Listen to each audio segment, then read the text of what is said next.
Cooker விசில மறந்து உணவு வீணாகி போச்சா? இனி அந்த கவலையே வேண்டாம். வழங்குகிறோம் உலகின் முதல் விசில் கவுண்டர் குக்கர், புதிய அல்ட்ரா குரோனோ. அல்ட்ரா என்றால் ஆரோக்கியம்.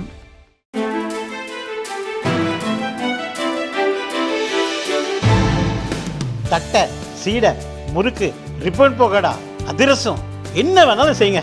ஒரே ஒரு 5 லிட்டர் இதய மந்த்ரா கடல் எண்ணெய் பேக் ஒரு மாசம் முழுசுக்கும் அத்தனை சமையல முடிச்சு விடலாம். இதய மந்த்ரா. நாகர்கோயிலில் காங்கிரஸ் எம்பி ராகுலின் பிறந்தநாள் கேக் வெட்டி கொண்டாடப்பட்டது. இதன் ஒரு பகுதியாக 55 பெண்கள் ரத்த தானம் செய்யும் நிகழ்ச்சியும் நடைபெற்றது. பிறந்தநாள் கொண்டாட்டத்தில் காங்கிரஸ் எம்பி விஜய் வசந்த் கலந்து கொண்டார்.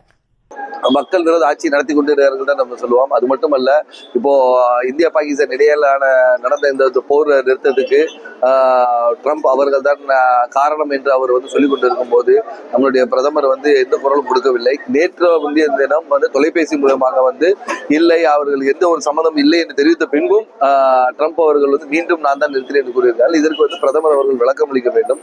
அது மட்டுமல்ல, வேலை இல்லாத ஒரு அன்எம்ப்ளாய்மெண்ட் ரேட் இன்க்ரீஸ் ஆகிட்டே இருக்கிறது. அதற்கான நடவடிக்கைகள் எதுவும் எடுக்கவில்லை. மேக் இன் இந்தியா என்று கூறிக்கொண்டு இருந்தாலும் அதோடைய ஜிடிபி இன்னும் வளராமல் இருக்கிறது. அதற்கு அரசு உடனடியாக ஒரு தீர்மானம் கொண்டு நடவடிக்கைகளை வேகப்படுத்த வேண்டும் என்று நான் இருக்கேன். வருகின்ற 2026 தேர்தலில் கூட்டணி வலுவான கூட்டணியாக இருக்கிறது. எங்களுடைய கூட வெற்றி கூட்டணியாக இருக்கிறது. தேர்தல் சம்பந்தமாக நம்மளுடைய தலைவர்கள் சந்தித்து கூடிய விரைவில் சந்தித்து அதற்கான நல்ல முடிவுகளை தருவார்கள் என்று கேட்டேன்.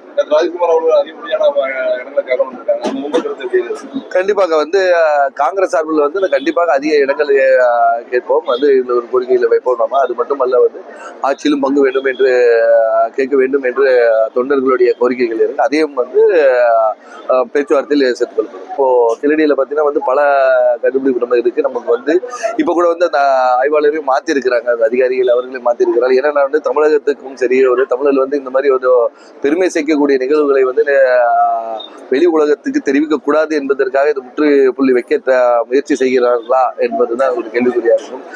தமிழகம் மட்டுமல்ல, தென்னிந்தியாவிலே எந்த ஒரு காரணமானாலும் மத்திய அரசு அதை புறக்கணிப்பதும் மட்டுமல்லாமல் அதை தடுத்து நிறுத்துவதற்கும் தான் முயற்சி செய்கிறது.